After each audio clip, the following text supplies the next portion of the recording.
everyone, and welcome back to the Better Advertising with Better Media podcast. Today, I am incredibly excited to have another BTR, bester. There's no great way to say this, but today we have Alyssa Guzman on the team, and she is here to talk about all things DSP, and we'll see where the conversation goes. But Alyssa's been managing DSP for 3 years now, and Amazon advertising in general for going on 5 years. So very well versed in the space, fun and dynamic background. So excited to hear what you have to say today, Alyssa, and thank you so much for joining. Yeah, I'm excited to be here on the podcast. I know it's been a minute since I joined BTR, but I'm excited to kind of get my feet wet with our podcast and see where that goes.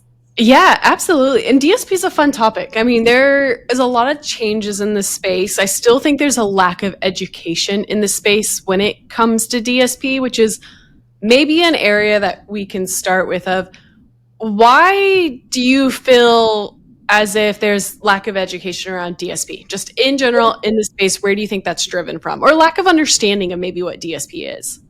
Yeah, I think that comes from the hyper focus on PPC, honestly. Yes. And so people have been putting it for, I would say at least when I first started, it was on the back burner for a long time. But now I feel like it's something that people really want to have a part of their funnel, their strategy and their funnel right off the bat. So it's really cool to see that. I know we had previously talked about how we kind of had to explain to them like, hey, this is your next step for kind of your strategy, especially on Amazon. Are you ready for DSP? And sometimes they just kind of fall into it. Yeah. But now it's like, no, I want it right now. Something that we want a part of our funnel. So we don't really have to per se sell our clients on it. It's more so, or tell them that they're ready for it. They are full 10 toes in wanting to start their DSP because they know that it's something that's crucial to their overall success on Amazon. I agree. I also would say that one BTR perspective in general, we provide a lot of transparency around reporting, which is something that I feel like other agencies or brands maybe don't always have a great experience with because DSP isn't available for everyone. It's, kept behind an access wall in terms of getting your own DSP seat that people sometimes don't trust the information they're getting. But thankfully, we've built out the tech. We are API enabled in this regard. So we are able to, I think, provide a level of transparency with DSP that maybe most brands aren't familiar with. So when they do start working with us, like you said, we don't always have to sell it. It's like, hey, here's a really big opportunity for you. You have complete visibility into metrics. You have control over strategy, recommendations from us, but this is what you would get in return. I think that helps a little bit. Honestly, in the day-to-day management, I never think of that because I'm just so hands-on on the DSP You're in the weeds. You see it all. I love that because it helps get like them at ease with the numbers, because when they aren't able to see it, they will be asking, especially at my last company, they ask a lot more like, hey, how's it doing? How's it going? How's it doing? What's going on? Whereas we're like, hey, this is your access to Nexus and kind of you can peek in at any time, but you're able to see everything there. So that's a great call. Absolutely. DSP is probably one of the more difficult roles in the company just because of all the changes, I would say. Is there anything that you're really excited about when it comes to DSP and like the most recent rollouts or the future of DSP that you think, brands are really latching onto or that you are recommending to your brands? Yeah, I think first and foremost, AMC. I know everyone's talking about AMC these days. As they should be. Right. But I think like for me, just like making sure I'm building upon every day what I know about DSP and then applying it. And the thing that I do like is the trust is always there. So whatever I want to try, our clients are okay with. Also STV and OLV. We talk about that a lot, like internally with myself and Gibby, who's head of DSP. But we're talking to the clients. They're like, yeah, lead-in period. Yeah, that sounds good. Awareness. So like, it's super easy for them to like, obviously buy in. And I think once they buy in, it makes it easier for us to get our expertise to the next level. So I love that. Let's pause there, actually. I mean, those are two huge call outs. They probably deserve their own podcast. I mean, Amazon had the announcement at Cannes Lions this year that they're expanding their TV partnership to both Roku and Disney. That's a huge opportunity because now brands have the ability to take a commercial or take a video. AI is also making that video creation much easier and serve to a much larger audience. And something we've been talking about very frequently within Better Media is, creating demand, not just capturing demand. I think all of us who have been in the space for over 3 years, as you know, it's gotten a lot more complicated. Top of search is much more competitive. The players on a digital shelf are bigger names with bigger budgets, and that makes it a lot more competitive. So a lot of what we've been talking about is like, you don't want to just wait for a customer to type in your keyword and find your product. You're now being compared to every single other product on the shelf, every other brand that has better reviews or a lower price than you. So a lot of the conversation we're having with brands is, how do you lean into TV to create demand prior? When you're serving an ad to someone that is sitting on a couch at home, they're not overwhelmed with the 300 other options on the digital shelf. So it allows you to drive awareness that hopefully does turn into a conversion if you target your audience well. So all of that to say, it's a side note and a little soapbox for the audience listening, but that's why things like OLV and streaming TV are so excited for us at BTR. And to your point, when we have a 95% brand retention rate, the trust is there and the playbook works. So when we have that trust and that buy-in and we're able to, navigate the best plans for our brands, I think it makes a big difference. The second thing you mentioned was AMC. And I mentioned, as you should be, because everyone's talking about AMC, because I think it unlocks a lot of opportunity for the smallest brands and also the largest brands. So it's actually one of the first rollouts from Amazon that's accessible to everyone in terms of opportunities. That being said, I think it can be really restrictive for a few different reasons. Do you want to dive into some of maybe the cons you've seen with AMC or the things that brands should consider when investing in AMC? Right. Yes, I think for AMC, people, it's like a shiny new object. So yes, I want AMC, but there's a lot of that goes into making sure that AMC audience is, number one, big enough, and then number two, worth like investing in. So I would really recommend, especially on our end, what we're doing is we're investing heavily in prospecting and those tactics that are like in market, lifestyle, STV, OLV, making sure that there's anyone that has interacted with us gets captured through AMC.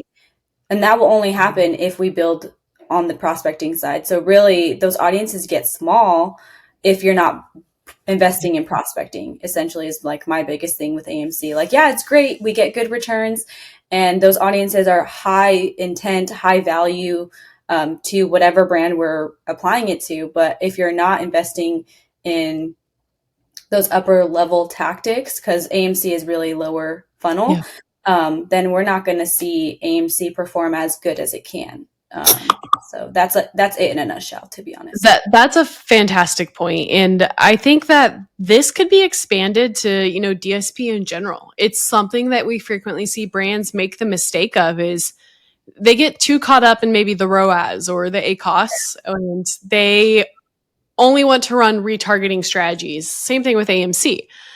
And what happens is that audience is so small because you're just trying to serve another ad to an audience that's already aware of your product. So you think about how small that audience gets as you stack on other variables like AMC audiences. And yes, your ROAS may be incredibly high, but you're only driving a small number of sales. Right. Which doesn't really move your overall needle. And I think that's really important to consider because, like you said, AMC is actually a decently heavy operational lift, I would say, right? You need to create the audience. And if you're building it with SQL and it's a custom audience, it's going to be a heavy lift. You then need to apply it. On the DSP side, it's a little bit easier to apply. On the search side, sponsored side, you have to apply it specifically to a unique campaign with its own bid, its own keyword, its own targeting, its own placements. So it gets relatively difficult to scale. Now, at BTR Media, I would say we love these micro targeting opportunities because it gives us a competitive advantage over everyone else who's not going to take the time to do that. So we're not afraid of the operational efficiency. We've actually built a lot of this out into our tech already. We can report on AMC audiences. We have a lot of the build outs built into our tech. So it's easy. But the problem is if brands aren't creating that demand and creating a larger audience pool, as Alyssa mentioned, then that $30 ROAS is going to do nothing because it's only driving 2% of your sales. Right. So that's something that we always try to balance. And, I will say, I think that's also the advantage of working with an agency is they typically understand the scalability with, the granular targeting side really well. We have our operations down in that regard. So what we're always trying to find is, maybe our audience isn't as small, but it's going to capture a wider net and actually move the needle top line, which is really important to consider. Right. Yeah. And it's like once you've worked with so many DSP accounts, you just see it play out. And then if they want it, it's really a dance. I know that there's seasonality comes into play and just tentpole events, all these things where you want to change strategy. But if you're not changing strategy, your line is going to be like this. Yeah. Now going downhill because you're not investing in any other thing than remarketing, So absolutely. And then what typically happens is you get a message of, my ROAS looks fantastic, but my total sales aren't increasing. Mm-hmm. Is DSP working or is it stealing credit? I get that all the time of like DSP attribution is a hot topic in this space. Is DSP just taking a credit for my organic sales? And I'm like, well, what type of ads are you running? We're retargeting. So you're only serving ads to people who have already viewed your listing. Yes, there is probably an attribution issue there. And that's, one of the reasons why we are so big on education. Because, Alyssa mentioned earlier of like, we don't have to sell our clients on a lot of things. And this is something we see in the space is people try to sell DSP to their clients and they do it by advertising a shiny ROAS. Like, we'll get you a $30 ROAS. You can get a $30 ROAS, I promise you, if you're only serving ads to people who've already viewed your product multiple times. And that's what DSP retargeting does. But the real value in DSP, in my opinion, is like Alyssa said, you're going out and getting new customers. You're targeting people that maybe haven't viewed your listing yet. And yes, you're going to have a lower ROAS. It's a more disruptive style of marketing. They're not going to convert near as highly as someone who's viewed you 17 times. But it's a really big opportunity, I think, to outpace your competitors and to capture your customers in different stages of the journey rather than waiting for them to decide they want your product, type in your search term, and then come across your listing, I would say. Right. And I will say sometimes people may view audiences as a negative thing versus on the search side, you can target specific keywords, but being able to target audiences that are curated by Amazon and then you get to target them, it's kind of like having an upper hand because Amazon's going to fit that towards you, So I completely agree. I got into this discussion yesterday and, some people have been burned in the past by new rollouts on Amazon. So maybe they don't have a lot of trust, but anyone who plays around with AI can see the direction AI is going. Just personally, my personal chat GPT has so much context. It knows my Enneagram. It knows my food preferences. It knows my job, career, my schedule. So when I ask it a question, it serves a response that's contextual to my needs. Amazon has so much customer insights. They have demographic data, they have audience data, they know exactly what someone purchased last year and, 5 years ago. AMC Look Back is 5 years ago. And they understand if someone purchased rabbit food 6 months ago, they probably have a higher propensity to purchase a chicken coop in that time frame. I don't know. I totally pulled that out. All of that to say, Amazon has the data and insights, and Amazon's incentivized to show a strong return because how do you get advertisers to spend more money? You give them incredible results. How does Amazon make money? Advertising revenue and orders being driven. They want people to convert on your ads. So leaning into some of the audience insights that Amazon has can be really, really powerful because they understand their customers. And now we know how enabled AI is. That's a huge advantage for brands. Yeah. I think For me, on the DSP side, it does feel a little bit scary just because we know that Yes. responsive e-commerce creatives are like what people like. We've tested lifestyle versus or Yeah. creatives, you could say, versus e-commerce, responsive e-commerce, and the responsive e-commerce always Yeah. does well. So I'm really interested to see how we can apply that to the DSP side, because I know it's applicable on the PPC side. We've seen it with brands and the videos that AI has created for us, etc. um, so it's definitely like, yeah, on the scary side for DSP, but I don't see why it won't work. It's just testing and then bringing that data forward. I completely agree. And I do think a lot of it is dependent on brand. I think a rec is very traditional to on platform. So it gets those clicks. It's more trustworthy to Right. customers. But I mean, I've seen the Geico ads. You know, Geico used to spend, maybe still does spend a lot of money on non-endemic DSP. And every time I'm scrolling Amazon and I see the ad next to the buy box with Geico, it does capture my attention. I don't click on it, but I know the ad is there. So I think there is a time and a place, and I think that's going to be a big unlock as we start incorporating AI creative with audiences. Is like just creating an ad that's native to that user. They're already testing it on the search side with sponsored brand ads. They have the carousel images and they're suggesting dynamic copy now. So I expect it to be that much more powerful. But the same conversation you and I just had, it's all about balancing what's actually scalable with granular targeting. I think Amazon's probably in that same boat. Like, how customized do you create your ad? Or do you go broader so that way you have more aligned brand guidelines and, you know, I don't know. It's going to be it's a fun space to be in over the next few years. That's for sure. Right. And I love that obviously there's like a playbook, especially for DSP. There's, you want to get prospecting, remarketing, Yeah. set for your clients. But really, once you get the base set up, there's so many different directions, especially on a brand by brand basis, to where it's not the same. You can't just apply the same thing to each one because you're not going to get the same success. My mind goes straight to um, like those consumable products versus Yep. something a one-time purchase. We can hit them a different way Yeah. versus ones that it's one-time purchase or even 2 times a year purchase. So I think that's probably what's exciting is like it's not a dull moment with DSP. It's Yeah. like, let me try to get these things out as fast as I can type of thing. Not to mention how quickly the playbook changed because Amazon's always rolling out something new. And, you know, Amazon keeps us on our toes and is chaotic. But one of the things that you mentioned before we even hopped on the podcast is outside of Amazon, you also have retailer expansion. That's something that's incredibly exciting. And before I kind of ask you my question related to that, I wanted to reiterate something you said, and that's the playbook is not the same for each brand. This is, I would say, like the definition, the vision, the foundation BTR was built on was because of that.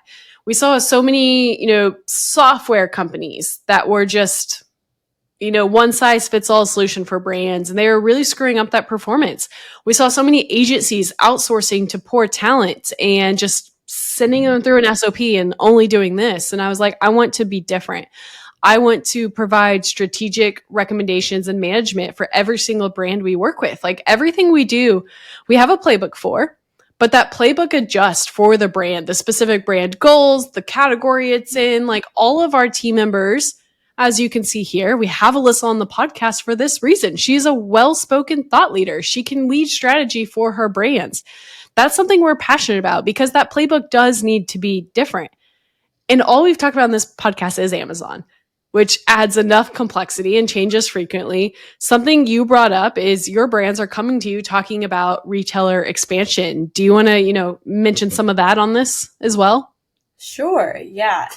I think obviously anytime you're coming out of Amazon, 5 years, I know you've have more experience on Amazon than me, but you do get a little bit scared, but it's a good scared because our clients, especially like the last 3 clients that I've talked to this week, are wanting to do TikTok ads or just Lowe's ads, Home Depot ads, just ads outside of Amazon. And it really is a testament to kind of our culture here at BTR and just kind of the trust that we have built with our team, but also with our clients. our brands that they're like, yeah, I want to be the first one that you test there. I want like, I give you control over my brand and how we're presented on that platform. And I think that just gives amazing like insights into kind of how we manage and how we interact with our brands, just because they give us complete trust in how they're showing up somewhere else. Obviously, it's new to us and it's going to be new to them. So we're going to go through the metrics together and roll it out. But it's just really exciting to know that we can expand and our brands are going to expand with us, not just. I absolutely agree. And there is no, I don't think perfect playbook for those retailer expansions because of everything you mentioned. So when you trust a team because they're going to do what's in your best interest and they've proven that they are quick learners and they build the systems needed really fast, I think that